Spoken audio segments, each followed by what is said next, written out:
On va parler ici des intégrales définies. Bon, j'apprends rien à personne ici. On a une fonction à une ou plusieurs variables et on intègre par rapport à une variable. Bon, ça c'est une intégrale. Et une intégrale définie, on a les bornes d'intégration. Donc, on va évaluer notre intégrale selon les bornes d'intégration qui sont spécifiées ici. Pour calculer des intégrales, d'habitude, on se base sur une table d'intégrales. Comme vous voyez ici, vous avez les intégrales de base et si on parcourt ce beau petit document, il y a beaucoup de sortes d'intégrales. Vous avez les intégrales avec les logs ici. Faut comprendre que toute cette table d'intégrales-là est programmée, bien sûr, dans SymPy. Mais avant, juste pour se commémorer de bons souvenirs, on va calculer une intégrale à la main.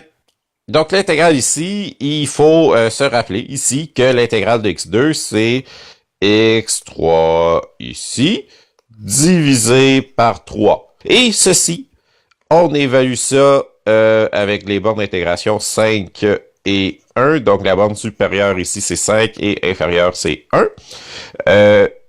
Donc, le calcul de cette borne d'intégration-là, en fait, de l'application de cette borne d'intégration-là va nous faire 5 à la 3 divisé par 3, moins 1 à la 3 divisé par 3. Ceci résulte en 125 divisé par 3, moins 1 divisé par 3, ce qui donne 41,3. Alors voici comment on fait ça à la main. Comme vous l'aurez deviné, ceci aurait pu se calculer facilement avec SymPy. Pour intégrer, en fait, avec SymPy, ce qu'il faut faire ici, c'est utiliser la fonction integral de SymPy. Ce que vous faites, c'est que vous mettez votre équation ici, f, en fait, qui est une expression symbolique qui contient une ou plusieurs variables, et vous faites virgule, et ensuite, dans une autre parenthèse, en fait, cette deuxième parenthèse-là résulte en un tuple, vous allez inscrire 3 éléments. X, c'est la variable par rapport à laquelle vous voulez intégrer f.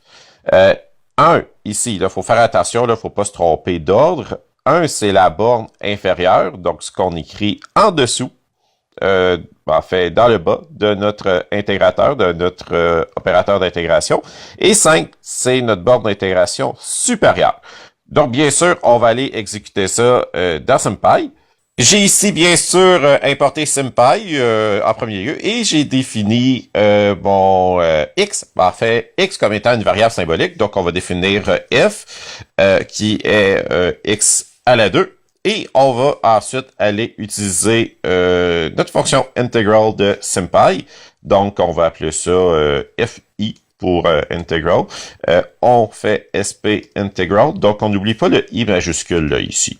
Et on fait f, on réouvre les parenthèses ici et on y va avec la borne 1 à 5. Et on va regarder fi. Donc, vous voyez ici que SymPy n'a pas vraiment calculé l'intégrale. Il nous dit, voici l'intégrale, et voici les bornes d'intégration, et voici par rapport à quelle variable c'est intégré.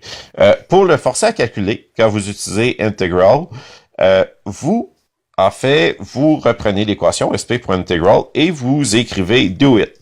Do it, ça va forcer SymPy à calculer.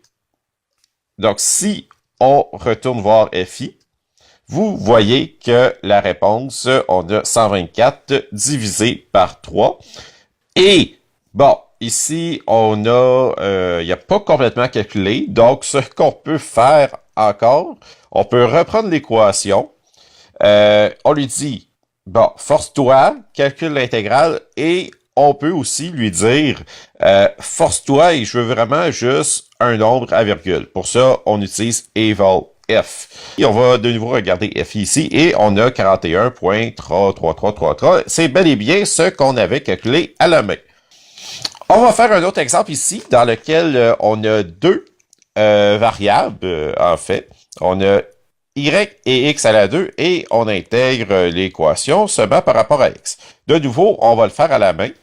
En fait, ce qu'il faut se rappeler, c'est que quand on fait une intégration à plusieurs variables, dans laquelle y ici n'est pas intégré, en fait, c'est pas une variable par rapport à laquelle on intègre, mais qui multiplie une variable qu'on intègre, ce qu'on peut faire, c'est réécrire l'équation de cette façon-là. On peut sortir y de l'intégrale, donc 5, 1, x à la, pas à la 3, mais à la 2 ici, par rapport à x, et bon, on vient de le calculer, là, ça nous donnerait ici tout ça, y 41.3 ici comme réponse.